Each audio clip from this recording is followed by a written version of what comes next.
Beacon Press Audio presents Before Gender, Lost Stories from Trans History, 1850 to 1950, by Eli Erlick.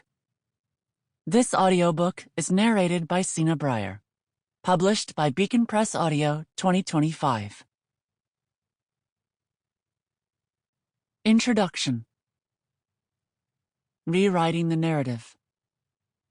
The narrative that we are in the midst of the first generation of trans children is so omnipresent as to be ambient. It is repeated ad nauseum in the media, online, by doctors, and by parents. Trans children, these various gatekeepers say in unison, have no history at all. What happens if this consensus turns out to be baseless? Jules Gill Peterson, 2018. No serious country should be telling its children that they were born with the wrong gender, a concept that was never heard in all of human history. Nobody's ever heard of this, what's happening today. It was all when the radical left invented it just a few years ago. Under my leadership, this madness will end. Donald Trump, 2023. In 1939, the sleepy British town of Great Yarmouth rumbled awake.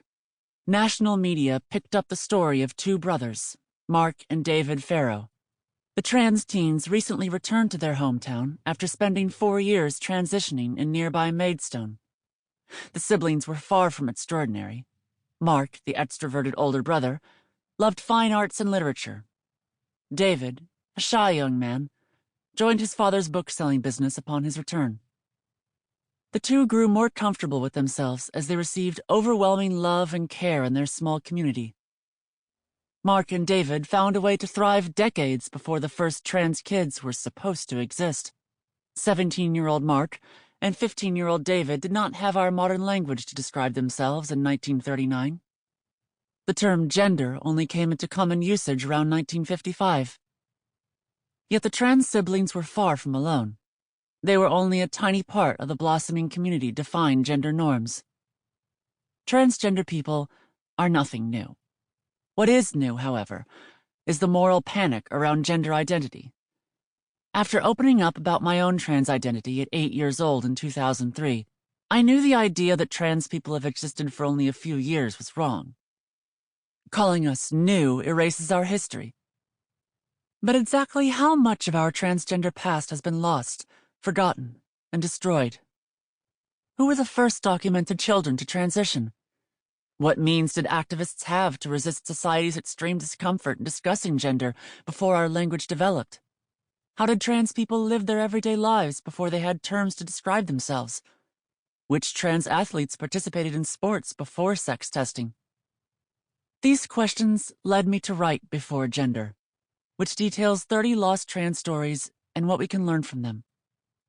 I started research for this book after a friend asked me the name of the first minor to medically transition. Amid the 2020s panic over trans youth health care, I realized there was no historical documentation to answer their question. Even Jules Gill Peterson, the foremost expert on the history of trans children, argues that trans teens did not begin medically transitioning until the 1950s. However, what I found was an entirely new history of transgender people. I located Mark and David's full story after digging through British news and government archives. The teens are not only among the first known minors to transition, but they also invented creative and whimsical ways to label themselves. Mark told the Daily Mirror in 1939, "I feel I have worn these clothes all my life. I have always been a man at heart, and I am glad to be in trousers." He used remarkably modern phrases to tell the public about his transition. "I am glad to be through with it all.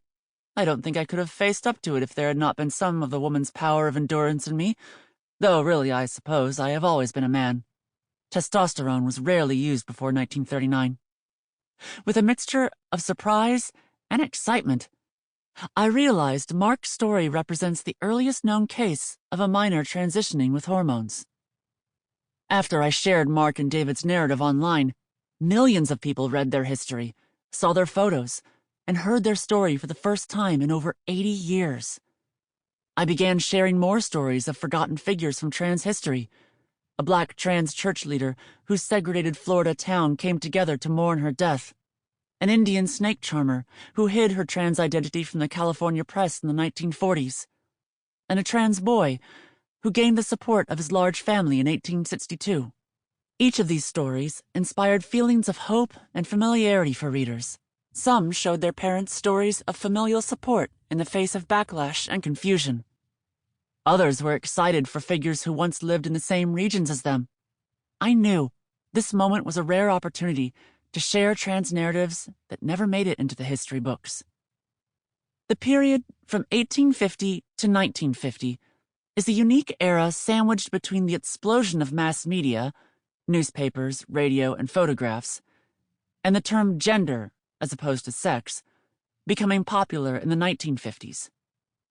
The division between the terms gender, sex, and sexuality represents the turning point when trans people became a related but ultimately separate population from those called homosexuals at the time.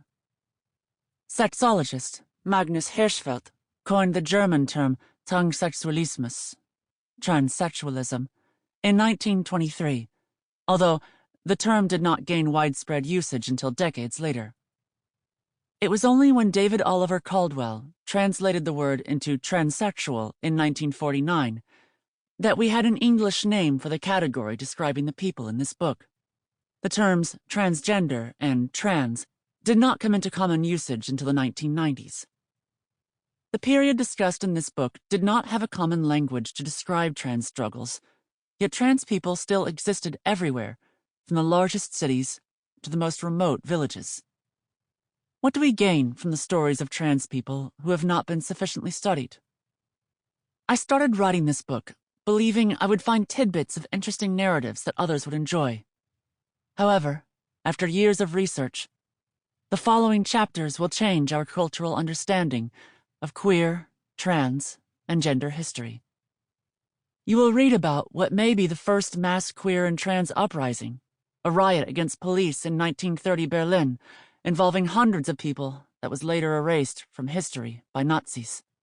Then there's a formerly enslaved black trans woman, Sally Tom, who is possibly the first trans person to have her sex legally changed in the U.S. in the 1860s. One of Europe's greatest athletes, Stefan Pecker, transitioned in 1936, only for conservative bureaucrats to remove him from the record books. These are just a few of the interventions into erasure you will discover over the upcoming chapters. The archive may not save us, but it will illuminate a path forward. We cannot challenge bad faith arguments with history and rhetoric. The arguers do not intend to change their minds. However, those who bear witness to the vastness of history may be moved to fight for a better future and to learn lessons from those who came before us. As Martinican author Aimé Césaire writes, the shortest route to the future is always the one that involves the deepened understanding of the past. This introduction begins by reviewing the sections and groundbreaking narratives of this book. We then explore popular trans history and how lesser-known histories are lost, hidden, and destroyed. The following chapter explores today's debates over who is included as trans and how researchers use linguistic gymnastics to reduce the true extent of trans history. The introduction ends with an overview of discoveries that will rewrite transgender history forever. The issues. There is no single right way to read this book. You can read cover to cover, or you can begin with any narrative chapter since the chapters do not build on one another. Want to read a heartwarming story of a Tennessee trans man with the vocal support of his entire family, town, and county? Carl Crawford's narrative describes how he became the earliest known trans person to change his legal sex by court order. Interested in Roma culture or World War II? Albin Pleva's chapter uncovers details of a trans woman during the Primus Romani Holocaust, which the Czech government continues to censor from history books. Curious about trans life in U.S.-occupied Tokyo? Okio's chapter details her history and a trans-led riot she helped ignite in 1948. The sections cover 4 of the most debated aspects of the trans community today: youth, activism, employment, and sports. Sample complete. Ready to continue?